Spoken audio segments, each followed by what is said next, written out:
Mày khơi lạc sở cái đó đây. Live tốc ra là game mày. Cây rắc tên này, cây rắc kia hay nêu vì không quá đi tầm nào không thể là sẽ lạc cái đây nè. Thôi tôi slide cây cả 6 bộ bài chơi này sẽ được.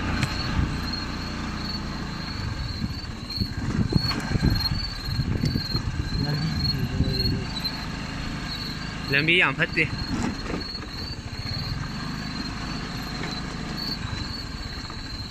Nhiều học sĩ kia ngoài tí mày nhiều ở ngoài tới nè mà mình cứ xem vào quay cái này xem gì cái nó trên gang yang phô nghe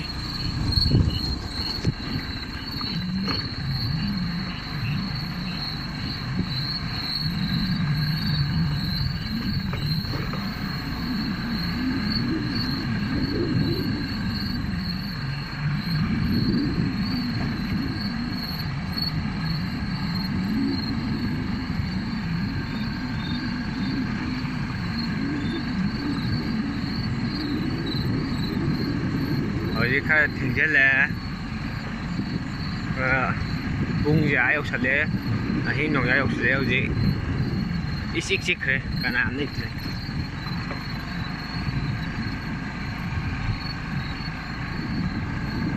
mang được phần lông sòng thổi đi cái đồng này không nè thứ gì mà nó có sòng thổi rồi đi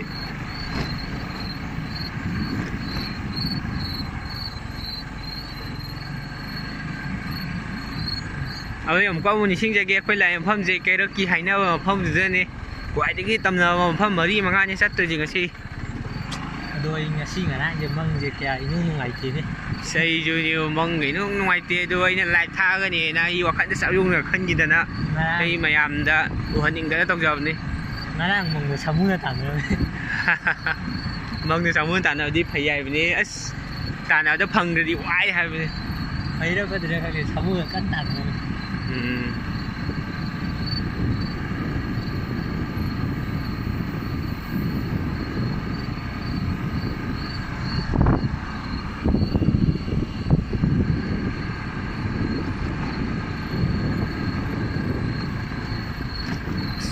làm bây giờ ăn phải tiệm nó suy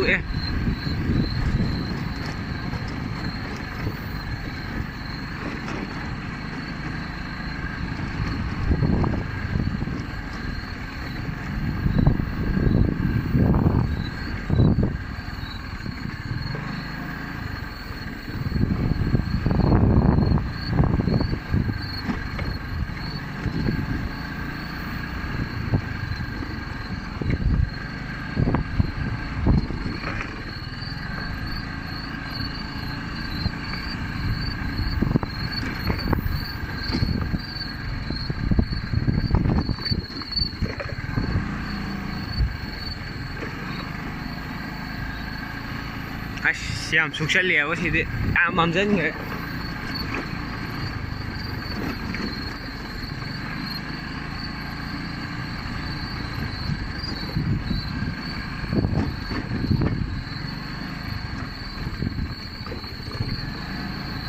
làm gì cho bạn em phật đi họ chỉ xin cái tàu vào đấy mà xin cái tàu vào đấy làm gì phải suy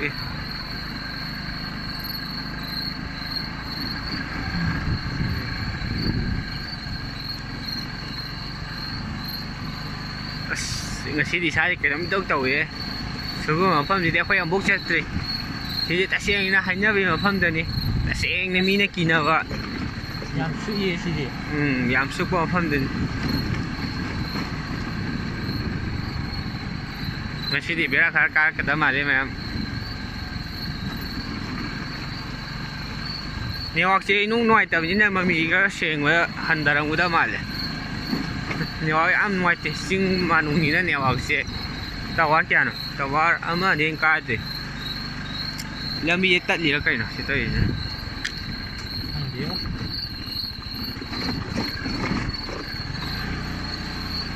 coi hay na vừa mà phong đôi học lạc cái đó đấy thì cái tăng ai đấy cái học lạc vừa cái mà phong nó phải là uống cái sáu bao con nào không hôi em mi đưa con nào không cái nào ấy mi em hát chi mà phong đi nên là cái chỗ cái section đấy để lại phong gì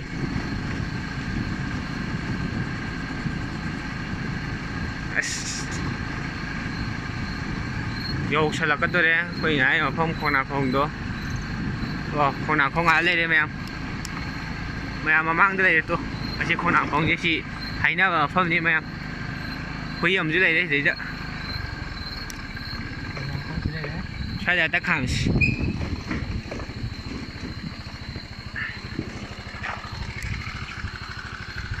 ꯃꯨꯟꯊꯠꯂꯣ tool ꯕꯣꯛꯁꯇ torch light ꯌꯥꯎꯕꯗꯣ ꯃꯌꯥꯝ ꯉꯁꯤꯗꯤ torch ꯂꯥꯏꯠꯁꯦ ꯑꯆꯧꯕ ꯁꯤꯜꯂꯛꯑꯕꯅꯤ torch ꯂꯥꯏꯠꯁꯦ ꯑꯆꯧꯕ ꯁꯦꯡꯕ torch light ꯃꯆꯥꯗꯨ ꯄꯨꯊꯣꯔꯛꯑꯣ ꯏꯁꯤꯡ ꯀꯩꯀꯥ ꯂꯣꯏ ꯄꯨꯔꯛꯑꯦ ꯑꯩꯈꯣꯏ ꯇꯨ ꯍꯥꯏꯅ ꯃꯐꯝ ꯈꯣꯡꯅꯥꯡꯈꯣꯡ ꯑꯩ ꯁꯤ ꯂꯩꯔꯦ ꯁꯤ ꯃꯐꯝꯁꯤ ꯈ꯭ꯋꯥꯏꯗꯒꯤ ꯇꯝꯅꯔꯤꯁꯦ ꯃꯌꯥꯝ ꯃꯊꯛꯇ ꯀꯩꯀꯩ ꯂꯩꯕꯅꯣ ꯄꯥꯄꯦ ꯌꯦꯡꯁꯤ ꯑꯗꯨ ꯁ꯭ꯋꯥꯏꯒꯤ ꯀꯩꯔꯛꯀꯤ ꯃꯅꯥꯛꯇ ꯂꯩꯕ ꯃꯤꯅ ꯎꯔꯗꯤ ꯂꯣꯏ ꯈꯪꯉꯝꯒꯅꯤ ꯁꯤ ꯃꯐꯝꯁꯤ ꯈ꯭ꯋꯥꯏ ꯈꯔ ꯇꯧꯋꯦꯅ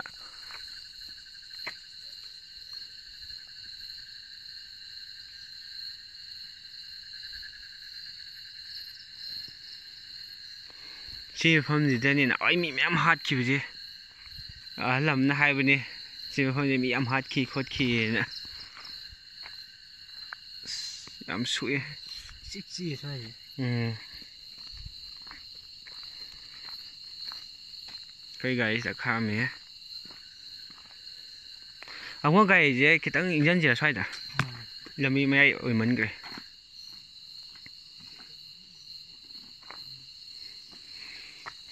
ꯉꯁꯤ ꯑꯩꯈꯣꯏꯅ ꯆꯠꯇꯣꯏ ꯃꯐꯝꯁꯦ ꯁꯤꯗꯩ ꯂꯩꯔꯦ ꯑꯗꯨꯗꯨꯒ ꯅꯍꯥꯟꯋꯥꯏ ꯕꯣꯝ ꯄꯣꯔꯛꯑꯦ ꯍꯥꯏꯌꯦ ꯅꯨꯄꯥ ꯑꯃ ꯃꯤꯅ ꯍꯥꯏꯕ ꯋꯥꯅꯦ ꯑꯗꯨꯗ ꯕꯣꯝ ꯄꯣꯔꯛꯄꯗ ꯕꯣꯝꯁꯦ ꯄꯣꯛꯈꯥꯏꯈꯤ ꯍꯥꯏ ꯕꯣꯝ ꯄꯣꯛꯈꯥꯏꯔꯒ ꯃꯗꯨ ꯁꯤꯒꯤ ꯃꯐꯝꯗ ꯑꯗꯨꯁꯨ ꯑꯗꯨ ꯃꯐꯝꯁꯤ ꯎꯠꯆꯔꯛꯀꯦ ꯈꯤꯇꯪ ꯏꯟꯖꯜꯂꯛꯑꯣ ꯃꯣꯏ ꯁꯤꯗꯩꯗ ꯅꯥꯀꯟꯗ ꯅꯠꯇ ꯁ꯭ꯋꯥꯏꯗ ꯈꯥꯝꯃꯣ ꯁꯤ ꯅꯥꯄꯤ ꯂꯩꯁꯤꯗ ꯁ꯭ꯋꯥꯏꯁꯤ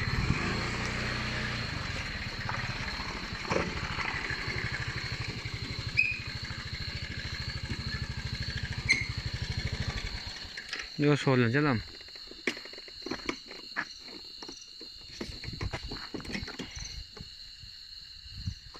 깨까 떠래라. 강무 강이.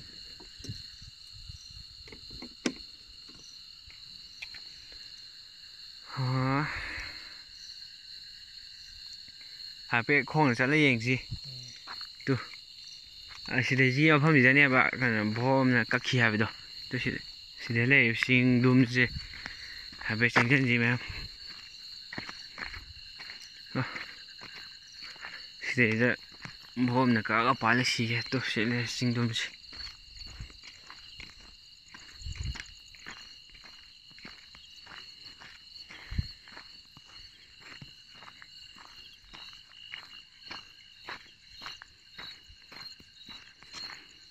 ꯌꯥꯝ ꯁꯣꯡꯉꯦ ꯃꯝꯃꯤ.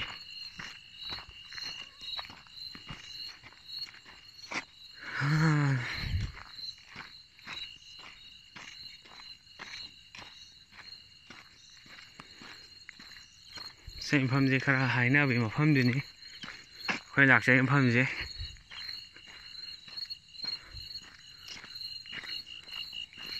ꯁ꯭ꯋꯥꯏꯗ ꯂꯩꯕ ꯃꯤꯅꯗꯤ ꯈꯪꯉꯝꯒꯅꯤ. ꯁ꯭ꯋꯥꯏ ꯃꯐꯝꯁꯦ ꯈꯔ ꯇꯧꯋꯦꯅ. ꯍꯧꯖꯤꯛ ꯊꯦꯡꯖꯤꯜꯂꯛꯑꯦ. ꯑꯍꯤꯡ ꯅꯣꯡꯌꯥꯏ ꯑꯣꯏꯔꯛꯑꯕꯅꯤꯅ ꯍꯧꯖꯤꯛꯐꯥꯎꯗꯤ ꯁꯣꯠ ꯁꯥ ꯇꯧꯕ ꯈꯣꯠꯄ ꯀꯩꯝ ꯊꯦꯡꯅꯗ꯭ꯔꯤ. ꯁꯤ ꯃꯐꯝꯁꯤ ꯁꯤꯁꯦ ꯆꯤꯡꯅꯦꯕ. ꯆꯤꯡꯗꯨꯝ ꯍꯥꯏꯇꯥꯔꯦ.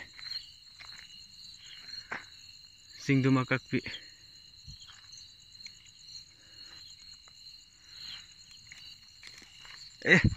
ꯀꯩꯅꯣꯝ ꯇꯧꯔꯦꯌꯦ.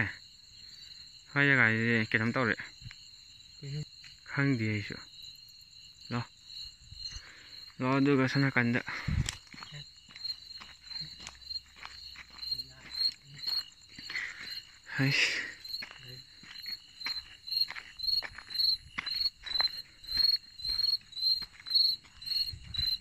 ꯑꯥꯗ ꯎꯔꯤꯁꯦ ꯆꯤꯡ ꯀꯩꯀꯥ ꯐꯖꯅ ꯎꯔꯦ. ꯁꯤꯁꯦ ꯆꯤꯡꯗꯨꯝꯅꯤꯀꯣ. ꯆꯤꯡ ꯃꯇꯠ ꯍꯥꯏꯇꯥꯔꯦ. ꯃꯤ ꯂꯥꯡꯕ ꯃꯈꯣꯟꯒ ꯌꯥꯝ ꯇꯥꯏ. ꯀꯔꯤ ꯂꯥꯡꯉꯤꯅꯣ ꯈꯪꯗꯦ. ꯑꯗꯨꯒ ꯁꯤꯗꯩꯗ ꯄꯣꯠ ꯂꯣꯏ ꯂꯩꯔꯦ.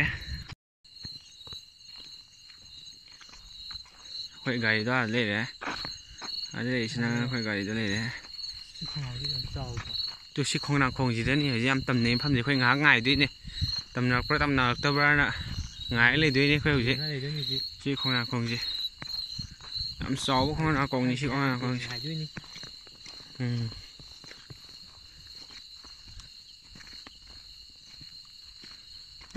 ꯀꯩꯅꯣ ꯇꯧꯗ ꯁꯤꯗꯩꯗ ꯁꯤ ꯁꯥꯏꯟꯕꯣꯔꯗ ꯂꯩꯔꯦ ꯁꯤꯗꯩꯗ ꯇꯣꯏꯂꯦꯠ ꯀꯩꯀꯩ ꯂꯩꯔꯦ ꯁꯤ ꯁ꯭ꯋꯥꯏꯗ ꯂꯩꯕ ꯃꯤꯅ ꯈꯪꯉꯝꯒꯅꯤ ꯁꯤꯗꯩꯗ ꯒꯦꯠ 2 ꯂꯩꯀꯣ ꯇꯣ ꯁꯤꯗ ꯒꯦꯠ ꯆꯪꯐꯝ ꯑꯃ ꯂꯩ ꯂꯝꯕꯤ ꯁꯤꯗ ꯒꯦꯠ ꯆꯪꯐꯝ ꯑꯃꯗꯤ ꯂꯩꯔꯦ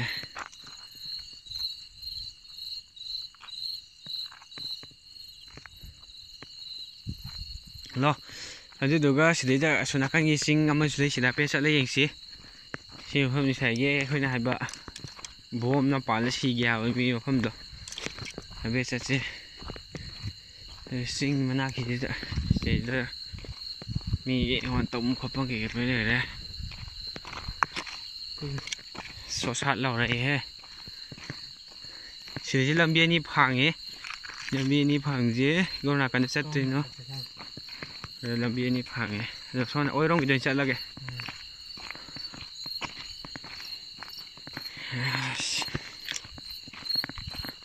ꯁꯤ ꯆꯤꯡ ꯃꯈꯣꯡꯒꯤꯅꯤ ꯍꯧꯖꯤꯛ ꯂꯩ ꯃꯌꯥꯝꯁꯤ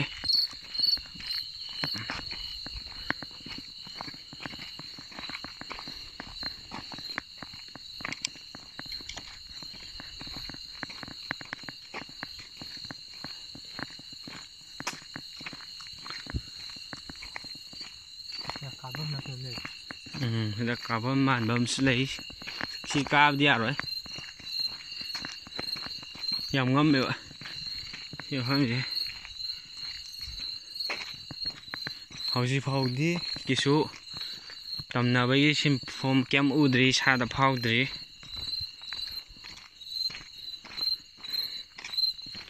ꯁꯤꯒꯤ ꯆꯤꯡꯁꯤꯅ ꯌꯥꯝ ꯕꯦꯔꯥ ꯀꯥꯔꯤꯁꯦ ꯃꯌꯥꯝ ꯁ꯭ꯋꯥꯏꯗ ꯂꯩꯕ ꯃꯤꯅ ꯈꯪꯕꯤꯔꯝꯒꯅꯤ ꯁ꯭ꯋꯥꯏ ꯍꯩꯅꯕ ꯃꯐꯝꯗꯣ ꯌꯧꯁꯤꯜꯂꯛꯑꯦ ꯁꯤ ꯃꯐꯝꯁꯦ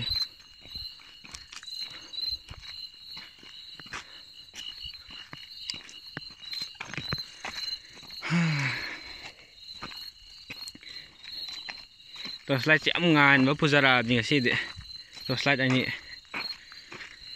ꯅꯍꯥꯟ ꯆꯦꯟꯕꯅꯦ ꯌꯧꯔꯛꯑꯦ ꯌꯥꯝ ꯅꯨꯡꯉꯥꯏꯔꯦ ꯚꯤꯗꯤꯑꯣ ꯅꯝꯕꯁꯦ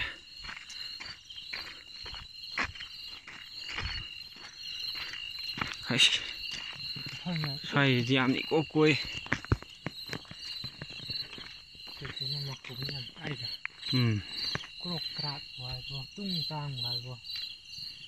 ꯈꯣꯟꯖꯦꯜꯗꯤ ꯈꯔ ꯇꯧꯔꯛꯑꯦ ꯁ꯭ꯋꯥꯏ ꯖꯒꯥꯁꯦ ꯍꯥꯏꯐꯦꯠ ꯈꯣꯡꯅ ꯆꯠꯈꯤꯅꯤ ꯑꯗꯨꯗꯨꯒ ꯁꯤꯒꯤ ꯆꯤꯡꯁꯤ ꯐꯖꯅ ꯎꯠꯆꯔꯛꯀꯦ ꯁꯥꯏꯟꯕꯣꯔꯗꯀꯨꯝꯕ ꯃꯥꯜꯂꯦ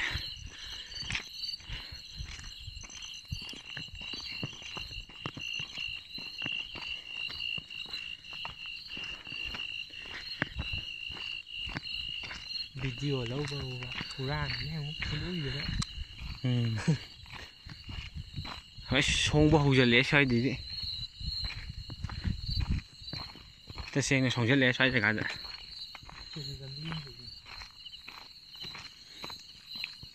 ꯂꯝꯕꯤ ꯆꯪꯐꯝ ꯑꯃꯗꯤ ꯂꯩ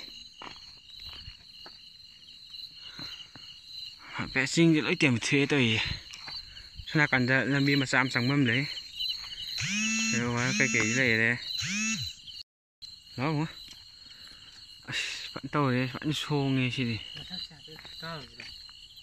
ꯃꯊꯛꯁꯦ ꯀꯃꯥꯏꯅ ꯀꯥꯅꯤ ꯁꯤꯗꯤ ꯌꯥꯝ ꯉꯝꯃꯦ ꯀꯥꯐꯝ ꯐꯔꯛꯇ ꯇꯥꯏꯅꯤ ꯑꯁꯤꯗꯩꯗ ꯈꯔ ꯆꯠꯂꯒ ꯀꯩꯅꯣꯁꯨ ꯂꯩ ꯃꯌꯥꯝ ꯍꯦꯂꯣꯏ ꯁꯥꯟꯅꯐꯝꯁꯨ ꯂꯩ ꯑꯗꯨꯁꯨ ꯂꯣꯏ ꯎꯠꯆꯔꯛꯀꯦ ꯉꯁꯤꯗꯤ ꯃꯐꯝ ꯌꯥꯝ ꯌꯥꯝꯃꯦ ꯑꯩꯈꯣꯏ ꯁꯤ ꯌꯥꯛꯁꯩꯁꯤꯗ ꯅꯍꯥꯟꯋꯥꯏ ꯅꯨꯄꯥ ꯑꯃ ꯉꯁꯥꯏ ꯑꯍꯜ ꯑꯃꯅ ꯍꯥꯏꯕꯤꯔꯝꯕꯅꯦ ꯕꯣꯝꯅ ꯄꯣꯈꯥꯏꯔ ꯁꯤꯒꯤ ꯃꯐꯝꯅꯤ ꯍꯥꯏ ꯁꯤ ꯃꯐꯝꯗ ꯌꯥꯝ ꯇꯧꯋꯦ ꯍꯥꯏ ꯑꯗꯨꯒꯤ ꯃꯐꯝ ꯂꯥꯛꯆꯕꯅꯤ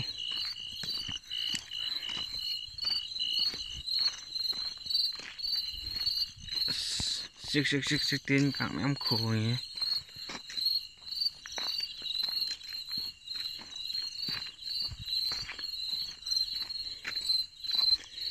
ꯑꯁ ꯅꯨꯡꯁꯤꯠ ꯑꯁꯥꯕ ꯁꯤꯠꯄ ꯍꯧꯔꯛꯑꯦ ꯏꯕꯨꯡꯉꯣ ꯑꯁ ꯅꯨꯡꯁꯤꯠ ꯑꯁꯥꯕ ꯌꯥꯝ ꯐꯪꯉꯦ ꯃꯣꯏꯁꯤꯗꯤ ꯑꯩꯁꯨ ꯐꯪꯉꯦ ꯕꯛ ꯕꯛ ꯁꯤꯜꯂꯛꯇ꯭ꯔꯣ ꯅꯨꯡꯁꯤꯠ ꯑꯁꯥꯕ ꯁ꯭ꯋꯥꯏ ꯖꯒꯥꯁꯦ ꯅꯨꯡꯁꯤꯠ ꯑꯁꯥꯕ ꯁꯤꯠꯄꯁꯦ ꯀꯩꯅꯣꯝꯗꯤ ꯍꯥꯏꯅꯕꯅꯤꯀꯣ ꯈꯪꯗꯦ ꯅꯨꯡꯁꯤꯠ ꯑꯁꯥꯕ ꯕꯛ ꯕꯛ ꯁꯤꯠꯂꯤꯅꯦ ꯑꯍꯜ ꯂꯃꯟꯅ ꯀꯩꯅꯣꯝꯗꯤ ꯍꯥꯏꯅꯕꯅꯤ ꯌꯦꯡꯉꯣ ꯎ ꯃꯔꯥꯒꯁꯦ ꯀꯩꯝ ꯂꯦꯡꯗꯦ ꯍꯥꯏꯕ ꯅꯨꯡꯁꯤꯠꯇꯤ ꯌꯥꯝ ꯀꯟꯅ ꯁꯤꯠꯂꯦ ꯍꯥꯏꯕ ꯅꯨꯡꯁꯤꯠ ꯑꯁꯥꯕ ꯁꯤꯁꯦ ꯑꯩꯁ ꯈꯔꯗꯤ ꯍꯧꯔꯛꯀꯗꯧꯔꯦ ꯃꯐꯝꯁꯦ ꯍꯜꯂꯣꯅ ꯍꯥꯏꯕ ꯂꯩꯕ ꯖꯥꯠꯂꯥ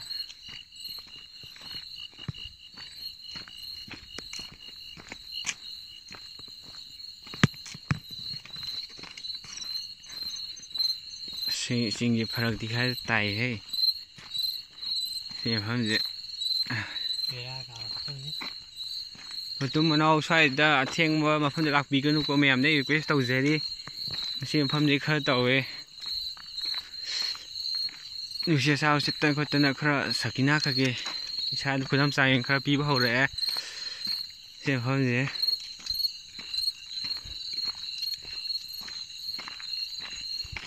ꯁꯤꯗ ꯋꯥꯔꯀꯥꯟꯁꯨ ꯂꯩꯌꯦ ꯍꯣꯏ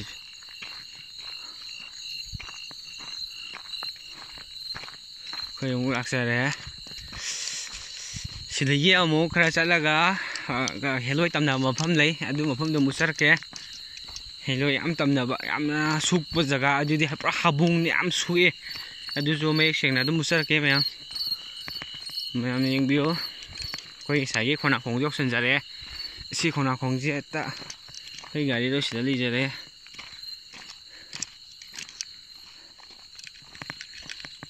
ꯁꯤ ꯕꯦꯔꯥꯅꯤꯀꯣ ꯁꯤ ꯃꯐꯝꯁꯦ ꯁꯤ ꯃꯇꯣꯟꯗꯁꯨ ꯂꯥꯏꯁꯪꯒꯥꯁꯦ ꯌꯥꯝ ꯂꯩ ꯁꯤ ꯃꯐꯝꯁꯦ ꯍꯥꯏꯐꯦꯠ ꯈꯣꯡꯅꯥꯡꯈꯣꯡꯁꯦ ꯆꯥꯎꯔꯥꯛꯅ ꯎꯠꯆꯔꯛꯀꯦ ꯀꯌꯥꯝ ꯆꯥꯎꯒꯦ ꯑꯗꯣ ꯃꯌꯥꯝ ꯈꯣꯡꯅꯥꯡꯈꯣꯡꯁꯦ ꯍꯥꯏꯐꯦꯠ ꯈꯨꯆꯥꯎ ꯑꯃꯅꯤ ꯃꯁꯥꯒꯁꯦ ꯌꯥꯝꯅ ꯃꯇꯣꯟꯐꯧꯅꯦ ꯐꯜꯂꯤꯁꯦ ꯌꯥꯝ ꯆꯥꯎꯋꯦ ꯑꯃꯨꯛ ꯑꯁꯣꯝ ꯅꯥꯀꯥꯟꯗ ꯆꯠꯂꯒ ꯀꯩꯅꯣ ꯂꯩꯕꯅꯦ ꯍꯦꯂꯣꯏꯒꯤꯗꯣ ꯑꯗꯨ ꯃꯐꯝ ꯆꯠꯂꯨꯔꯁꯤ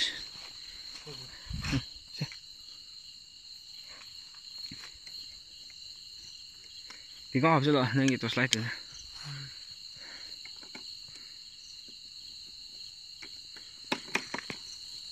ꯁꯤ ꯃꯐꯝꯁꯦ ꯈꯔꯗꯤ ꯇꯧꯋꯦ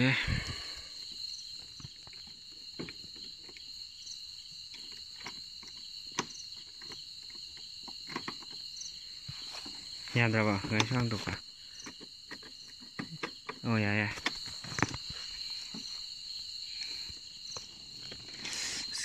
ꯀꯥꯡꯁꯨ ꯌꯥꯝ ꯆꯤꯛꯏ ꯑꯩꯈꯣꯏ ꯍꯦꯂꯣꯏ ꯀꯩꯀꯩ ꯂꯩꯕ ꯃꯐꯝꯗ ꯑꯃꯨꯛ ꯆꯠꯔꯛꯀꯦ ꯃꯌꯥꯝ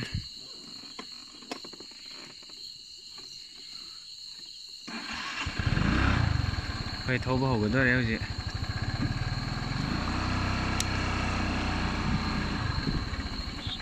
ꯁꯣꯝ ꯅꯥꯀꯟ ꯁꯥꯏꯗꯇ ꯑꯁꯤꯒꯤ ꯀꯩꯅꯣ ꯂꯩꯔꯤꯁꯦ ꯑꯁꯤꯗꯒꯤ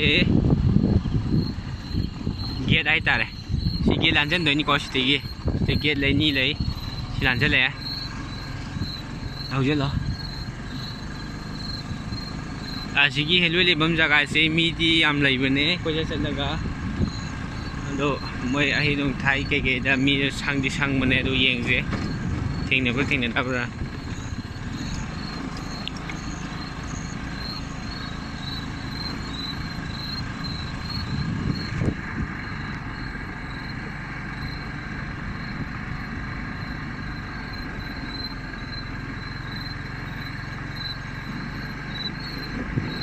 ꯑꯁ ꯐꯖꯅ ꯁꯣꯛꯈ꯭ꯔꯦ ꯃꯐꯝꯁꯦ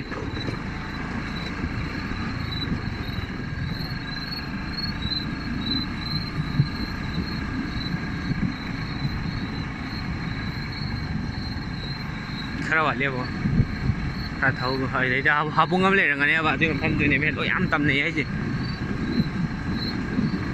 मैं आदम ngasi di video kaktat jadrabni direct live ten direct tawjarabni samjin ba khojin ba myam kem ya honda bi direct live da do network se khara nuai tabji da mami seng ba seng da badi khangdre network nuai tadi mami seng ge di haibani aingon da bodi mami yam seng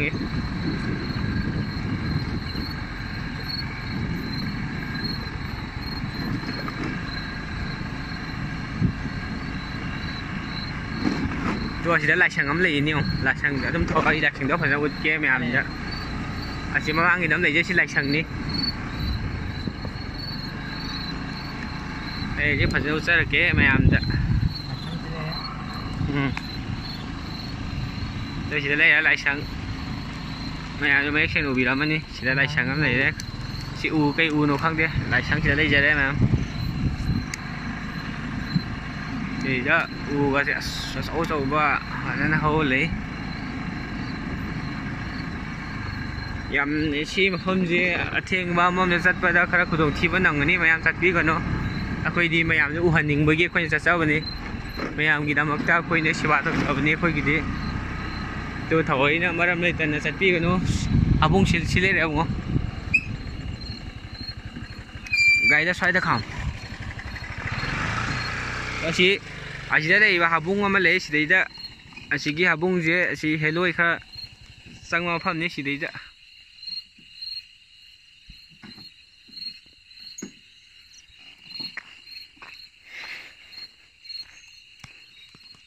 ꯇꯤꯟ ꯀꯥꯡ ꯃꯌꯥꯝ ꯄꯥꯏꯔꯦ.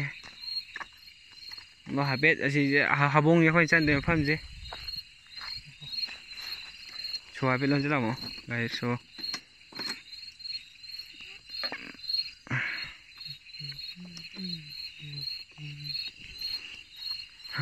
ꯁꯤꯒꯨꯝꯕ ꯑꯁꯥ ꯌꯥꯝ ꯌꯥꯎꯍꯟꯕꯤꯒꯅꯨ.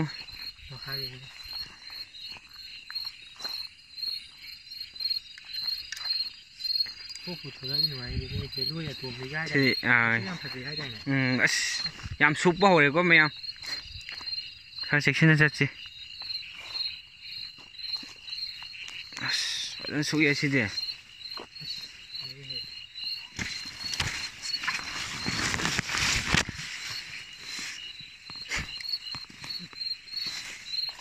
ꯁꯤꯗ ꯎꯕꯅ ꯂꯩꯀꯣ. ꯇꯤꯟ ꯀꯥꯡꯁꯨ ꯌꯥꯝ ꯂꯩ.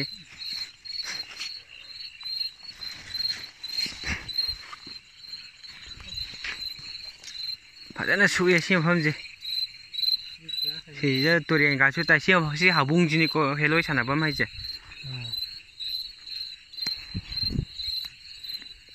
ꯁꯤꯗꯩꯗ ꯆꯠꯂꯒ ꯇꯨꯔꯦꯟ ꯄꯥꯠ ꯂꯩꯔꯦ. ꯑꯁ ꯂꯣꯏ ꯄꯜꯂꯦ ꯁꯤꯗꯤ.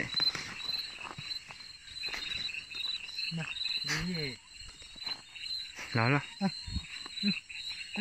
ꯁꯤꯗꯩꯗ ꯄꯥꯠꯅꯤꯒ ꯁꯤꯁꯦ. ꯁꯤꯗꯩꯁꯦ ꯄꯥꯠꯅꯤ. ꯃꯌꯥꯝ ꯑꯥꯐꯥꯎ ꯂꯩꯈꯤꯗꯣꯏꯅꯦ. ꯁꯤ ꯃꯇꯥꯏꯗ ꯍꯥꯏꯐꯦꯠ ꯅꯛꯄ ꯆꯠꯁꯤ. ꯂꯥꯛꯑꯣ ꯂꯥꯛꯑꯣ.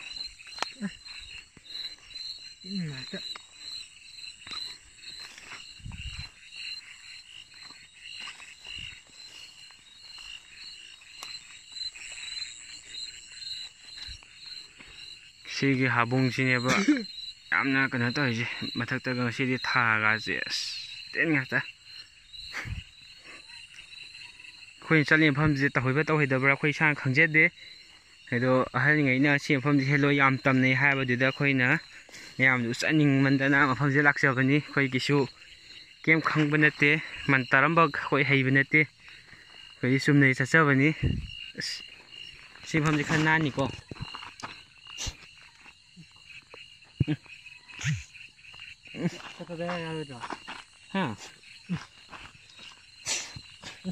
ꯇꯤꯟꯅ ꯐꯖꯅ ꯑꯣꯝꯃꯦ ꯁꯤ ꯃꯐꯝꯁꯦ. ꯂꯥꯁ ꯅꯥꯀꯟꯒꯤ ꯍꯥꯕꯨꯡꯗ ꯑꯣꯏꯅ ꯀꯥꯈꯠꯂꯨꯔꯁꯤ ꯂꯥꯎ.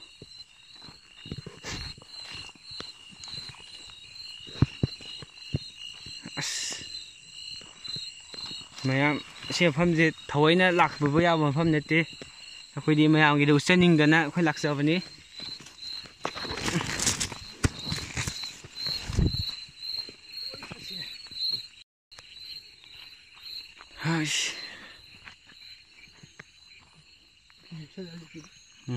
ꯇꯨꯄꯤ ꯀꯩ ꯀꯨꯞꯁꯜꯂꯣ. ꯁꯤ ꯃꯐꯝꯁꯤꯅꯦ ꯑꯩꯈꯣꯏ ꯍꯦꯂꯣꯏ ꯌꯥꯝꯅ ꯇꯧꯋꯦ ꯍꯥꯏꯁꯦ. ꯑꯩꯈꯣꯏ ꯂꯥꯛꯆꯔꯤꯁꯦ ꯏꯁꯥꯒꯤ ꯔꯤꯛꯁꯇꯅꯤ. ꯃꯌꯥꯝ ꯅꯨꯡꯁꯤꯕꯤꯌꯨ. ꯑꯩꯈꯣꯏꯅ ꯇꯧꯖꯔꯤ ꯊꯕꯛꯁꯦ ꯃꯌꯥꯝꯗ ꯎꯍꯟꯅꯤꯡꯗ ꯌꯦꯡꯍꯟꯅꯤꯡꯗꯅ ꯇꯧꯖꯕꯅꯤ. ꯑꯗꯣ ꯍꯧꯖꯤꯛ ꯐꯥꯎꯕꯗꯗꯤ ꯀꯣꯟꯅ ꯇꯝꯅꯔꯛꯀꯗ꯭ꯔꯗꯤ ꯈꯪꯗꯦ. ꯑꯁ ꯂꯩꯔꯦ ꯆꯤꯡ ꯅꯨꯡ ꯃꯥꯅꯨꯡ ꯂꯩꯀꯣ. ꯊꯦꯡꯉꯕꯅꯤ ꯑꯩꯈꯣꯏꯅ ꯍꯧꯖꯤꯛ ꯇꯧꯖꯔꯤꯁꯦ.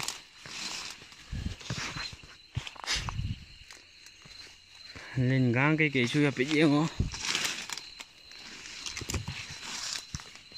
ꯑꯩꯈꯣꯏꯅ ꯂꯥꯛꯏ ꯃꯐꯝꯁꯤꯗ ꯁꯣꯏꯈꯤꯕ ꯂꯥꯟꯈꯤꯕ ꯀꯌꯥ ꯌꯥꯎꯔꯁꯨ ꯃꯐꯝꯗꯨꯒꯤ ꯀꯣꯜꯂꯤꯕ ꯂꯥꯏꯅ ꯉꯥꯛꯄꯤꯌꯨ.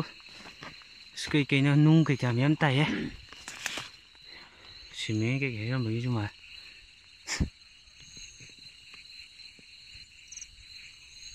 Am song nghe xem không gì. Coi sẽ là tàu hơi tao không thế. Mẹ em được chân mình vẫn đã nè, phải lắc xe rồi nè. Chỉ coi sẽ là hà bung đây nè có coi nhà chỉ là giấy gì.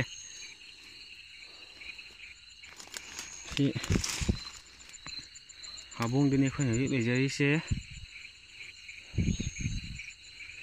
Sao cũng cô ngao rồi cũng ngao hồi nè. Cái đấy không ạ? Đây chú cô ngao khỏi lệ xuống nó sẽ sai bóng mất xí lệ. Hay. Nó sẽ sai bắt xí trâu không ạ? Cái đấy không ạ? Cái đấy kìa. Sinh ai đây hô này? Sinh ai muốn đi hỏi sinh được. Cái đấy kìa bạn. Ai chú cô thì bóng ngao này. Tôi đi hello cái giờ này nè, si cô mi mà cô ngao hơn bị khoai bị tàu này này. Nghe xem, cái đó này. Là hành nó tàu rồi thì, hả biết tâm nó học cái ngòng của đâu. Sẽ chụp cô ngọc lên chứ đi. Cô ngắt ta, tiếng gang ô cái yếu. Kiếm tóc bả. Lo sẽ gari để xin nhau bên đó, gari em lắc tóc một số lo. Đi xin ngầm tên thà kì, nhìn kì.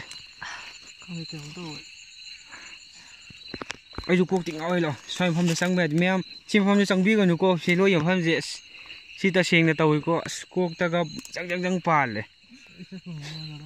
Sao phong ngầm ra rồi? Ai bỏ biêu ra?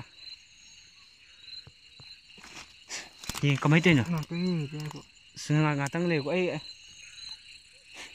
Lo xí cái đang cô bây giờ cùng ra lo xoay bắt sung mấn cái này. Ấy sinh bỏ cái sinh. Nó. Xí đi mẹ em hay nói được số mình có xí hello cái gì cuộc tập sáng nó pa liền. Cuộc ăn ngầu ấy. Rồi. Xoay đã cuộc bây giờ sinh thả bị. Ấy chú cuộc ăn ngầu đúng không?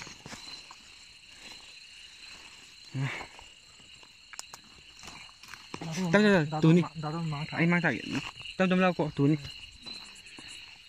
Mẹ em xuống mà phong giật pi còn nó có, sống mà cô ngọc khai leo gì. Phải lạc phải làm bi cả vậy, cô ngồi cái thổ lắc cái gì nữa. Thì nó sao đâu khác, quán tới. Đó. Mẹ em xoay phong giật sáng vào phong này thì có mẹ giật pi còn nó. Chỉ hello am san à, phong này chỉ để cái gồm bao hello này cái gì để đi mi đồ ngao đuôi nhỉ, bạn tàu đấy, này sao cái cái đi ngoài rồi, à gọi sinh thải cái là, đó, mẹ em xem phong gì lạc bì cái nó cô, khơi quay sông dưới đi, khơi đi xung này kia mẹ em nó khăng hình đần á, tàu giờ nhẹ xuống giảm xuống ấy. Thì hôm nay khá tàu mà hôm nay xoay lòng gì mi này chú rồi không ngang vấn đi thì coi hắn đã hàng giờ ra cả phát ra sao vấn đi giờ ngay đi chúng mẹ em đã hỗ trợ vấn đi coi cái gì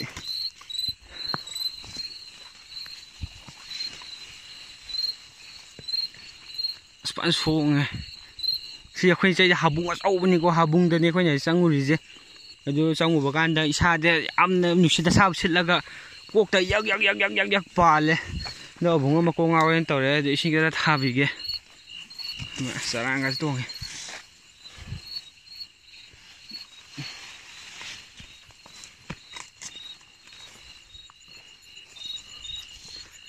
ai, em muốn xịt sáp xịt bao đấy xoay đi đi, xịt rồi, xịt mà, ông bố thằng này đi gì cũng sao xịt bao giờ, ai. Xin xí sao bác xí lên gì thế?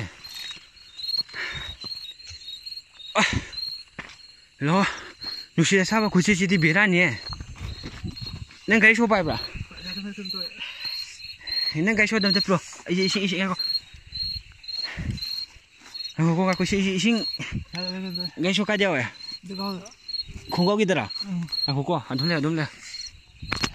Gọi tao cái xí thà cái. Rồi sinh thạc kia bông ai con đúng rồi Dinh thạc nghe có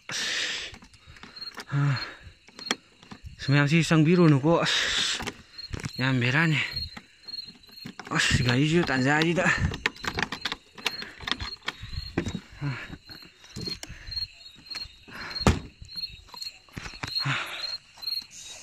Hai đứa leo qua đứa leo Xin mà tên tớ Nó có là kia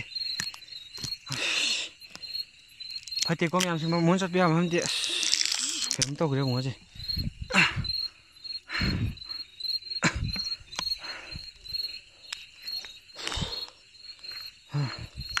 Có đấm lên cái store Đi sinh thạc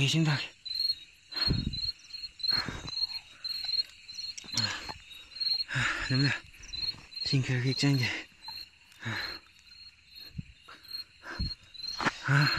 Các bà bro Các bà bro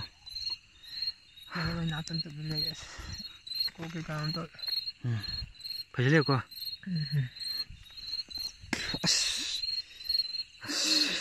mèo xì bông trắng bè thì có mèo không à yếu nó phải lấy tàu rồi hay có ngạc tăng khao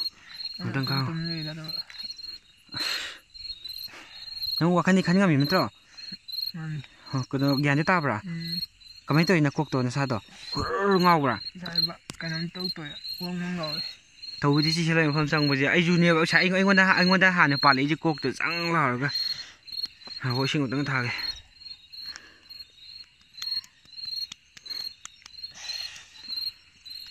mèo sang bí cái nó cô ai hôm màu ra cô tính ngay là rồi yếm đàn nó mới tốt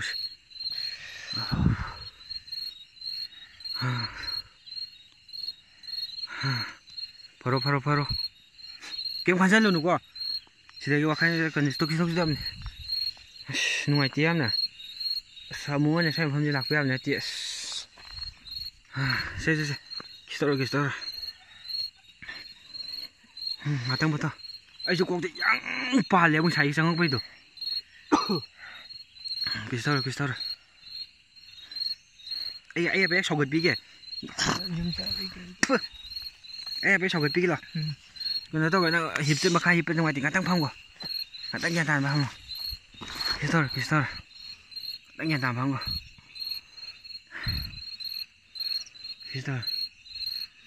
tăng nhàn tàn phong xem bị thái này có sớm hơn lạc với em thì khi dùng bạ khi đâu khơi xoay ngam thua đi cái ta để khơi sao đó pass ya hai dura kai dura ke am jarakte sumne tagi makheda maga ke kai pujarak pane samaina tawuje kamai taw no khangde heloina tawrok pira kai no khara phaba tumine le kona sa do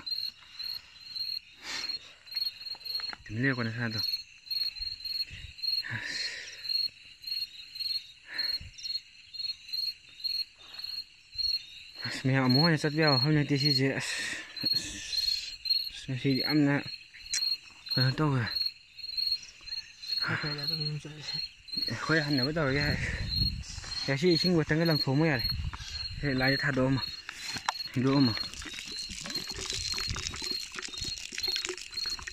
sẽ khơi này xoay làng chỉ phải kia để dùng ngọc piu nó sang không thì nó sang rất lâu rồi đi là sao bữa ngọc piu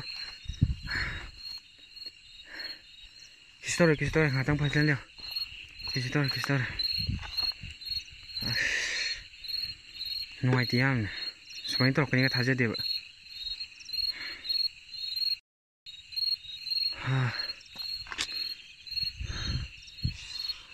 spoon ju thengje leksi nam de ju leite kana de ju haji hanguni ngang tăng phải bắt đầu ko mèo mà khơi request cái mèo chặt pi con có số gom ba hai nào phẩm gì mèo biết ra cái cũng ngao khắp rồi không à huru lấy đấy vậy nó sao ra jing là có tàu gì vậy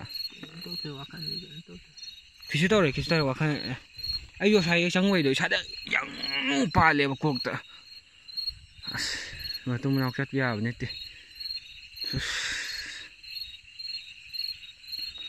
anh nói tàu rồi chưa ai gài thở rồi nó tao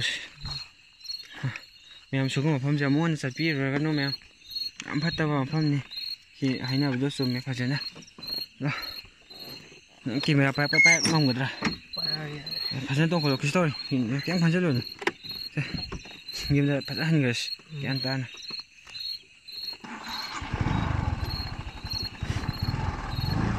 ya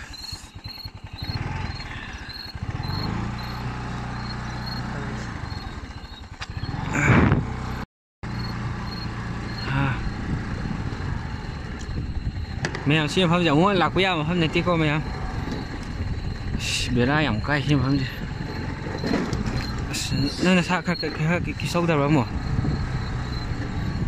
ấy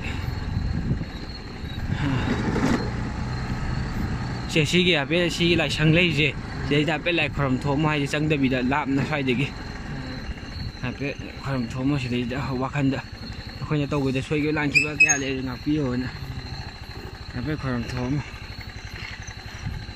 ya đây thì tụm liệp vào cả tụm khom thô xe lại sang gì đó là sang ngày nhà xoay cái lan kia xoay đập xong hay đập xong rồi là sang ngày bung ngọc phi lấy ra là mẹ mua lạc vì cái nó có gì không giờ thì ta xem nè one day vợ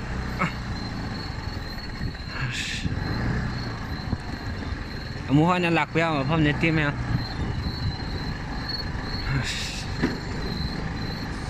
chỉ điểm bị ra cái mẹ quay hình dẫn nó tao rồi mua nó chặt pi cái nó xem không gì để ăn là tàu hồi đâu không gì mà nó khô rồi này tâm hai nhỉ xuyên tâm chắc cái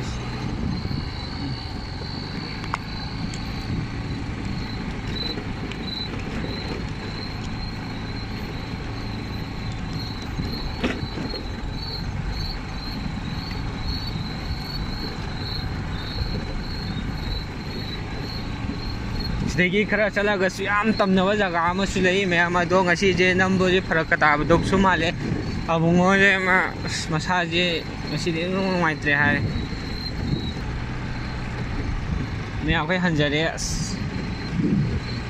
sidai ju ya sa chi ma pham ma sulei me ma do kai gumba bungo yi masa ji na kan ngai di khara ma ko ngau ne khara pa de na pa na gyan ta boy de ko yong sangjar ru ni la bani na khoi jo tau janing ba do video làm rất nhiều nghĩa đó đây em sau em phải tới đây thao bớt xí hình nông dài xí đó và xí qua cái nào suy tao không gì ra phải tới đây xí đây em sau và bộ đi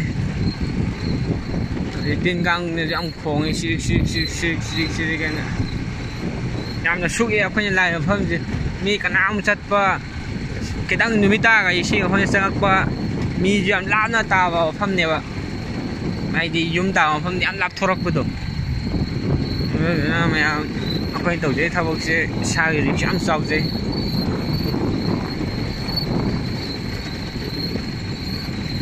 nhiều học số làm nông ai tiền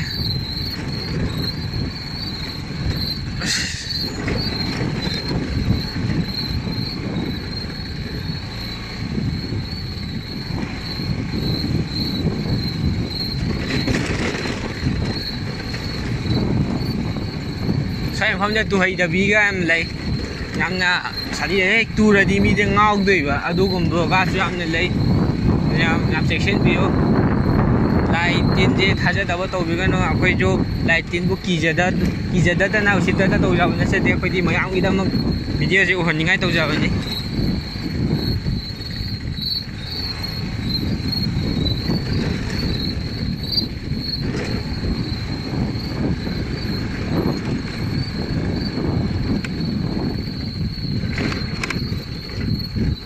làm bị hôm phẳng bay đôi chỉ lấy đấy mẹ chỉ lấy ra mông à bây giờ được kia em muốn nó sao khác anh thôi ai cũng mà rồi nó gài đêm này coi phải út kia coi đi gài đêm này cái store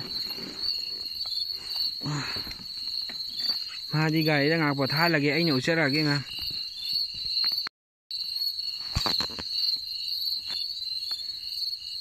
tôi chỉ làm bị hôm phẳng bay xí gì này em tàu này nè mà thai này đấy em hay nào được tôi làm bị hôm phẳng của ai gì sao cần để làm bị chặt bao mắm này nhỉ đấy chứ ạ để làm bị chặt bao mà ꯑꯗꯨꯒ ꯁꯣꯝ ꯅꯥꯀꯟꯗ ꯑꯕꯨꯡꯉꯣ ꯂꯩ ꯆꯠꯐꯝꯗꯨ ꯂꯝꯕꯤ ꯁꯤ ꯃꯐꯝꯁꯤꯅꯤꯀꯣ ꯌꯥꯝ ꯇꯧꯋꯦ ꯍꯥꯏꯁꯦ two ꯁꯣꯝ ꯅꯥꯀꯟꯗ ꯂꯝꯕꯤ ꯆꯠꯐꯝ ꯑꯃ ꯂꯩꯈꯔꯦ ꯁꯤ ꯂꯝꯕꯤ ꯆꯠꯐꯝ ꯑꯃ ꯂꯩꯔꯦ ꯑꯗꯨꯗꯨꯒ ꯁꯣꯝ ꯅꯥꯀꯟꯗ ꯂꯝꯕꯤ ꯆꯠꯐꯝ ꯂꯩꯔꯦ ꯑꯗꯨꯗꯨꯒ ꯁꯣꯝ ꯅꯥꯀꯟꯗ ꯂꯝꯕꯤ ꯆꯠꯐꯝ ꯂꯩꯔꯦ ꯌꯥꯝꯅ ꯕꯦꯔꯥ ꯀꯥꯕ ꯃꯐꯝꯅꯤ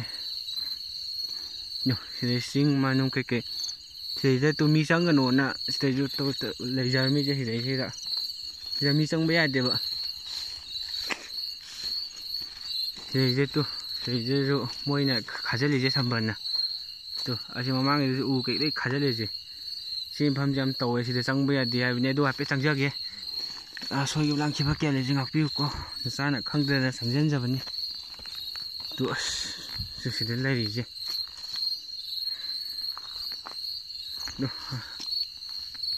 ꯑꯕꯨꯡꯉꯣꯗꯤ ꯑꯥꯗ मादी गाड़ी की लेग्रे मकों गावेना मादी आदा तौ ले अदुदम लेको सोय जगह खर तमनब हाइना मफमदो हाइबे उचरमगे मयामदा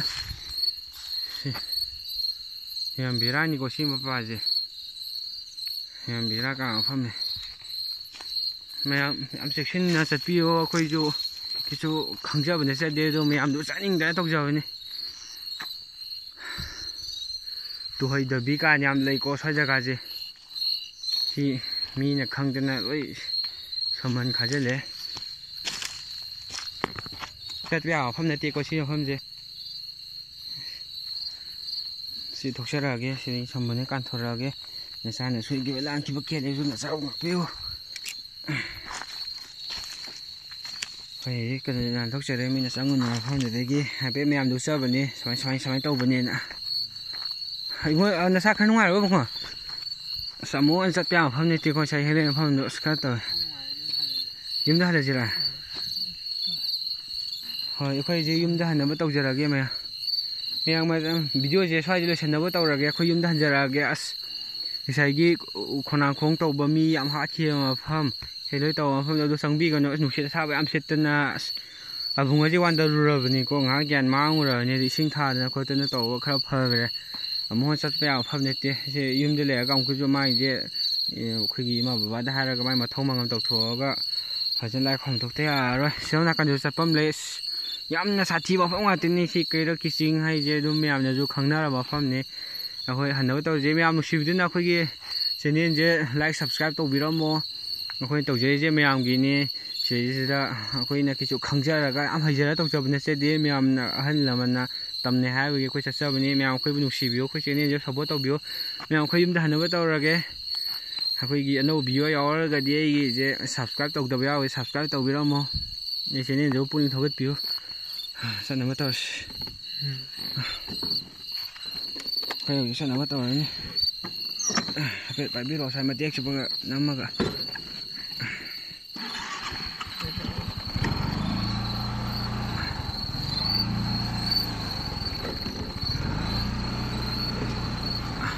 अखोय चैनल जे नुसिबियो मयाम गे दमकता खोइ तौजबनी अहि नुंथि नुंदांग नाइदना खोइ चचबनी